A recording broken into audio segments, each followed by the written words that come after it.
ಇವತ್ತು ನಾವು LCM ಕನ್ನಡದಲ್ಲಿ ಲಘುತ್ತಮ ಸಾಮಾನ್ಯ ಅಪವರ್ತ್ಯ ಟಾಪಿಕ್ ಮೇಲಿನ ಪ್ರಶ್ನೆ ನೋಡೋಣ. ಲಾಸ್ಟ್ ಇಯರ್ NTPC ಎಕ್ಸಾಮ್ ಅಲ್ಲಿ ಕೇಳಿರುವಂತ ಪ್ರಶ್ನೆ, what is the LCM of 14, 21, 28 ಅಂತ ಕೇಳಿದರೆ, ಈ ತರ ಇದ್ದಾಗ ನಾವು ಯಾವ ತರ ಅಂದ್ರೆ, ಇದರಲ್ಲಿ ದೊಡ್ಡ ಸಂಖ್ಯೆ ಯಾವ್ದಿದೆ 28 ನ ಮಲ್ಟಿಪಲ್ ನಾವು ಹುಡುಕ್ಬೇಕಾಗುತ್ತೆ. ಆ ಮಲ್ಟಿಪಲ್ ಇವೆರಡರಲ್ಲೂ ಮಲ್ಟಿಪಲ್ ಆಗಿರ್ಬೇಕು. ಓಕೆನಾ? 28 ಒನ್ಸ 28, 28 14ರ ಮಲ್ಟಿಪಲ್ ಆಗುತ್ತೆ ಅಲ್ವಾ? 14 2 28. ಬಟ್ 21 ಮಲ್ಟಿಪಲ್ ಆಗುತ್ತಾ? ಇಲ್ಲ. ಸೊ 28 ಆಗಲ್ಲ. 28 2 56. 14ರ ಮಲ್ಟಿಪಲ್ ಇದೆ, ಬಟ್ 21 ಮಲ್ಟಿಪಲ್ ಆಗುತ್ತಾ? ಆಗಲ್ಲ.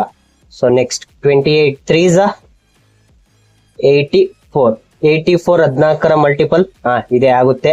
21 4 84, ಇದು ಆಗುತ್ತೆ. 28 ಮಲ್ಟಿಪಲ್ ಇದೆ. So answer is C.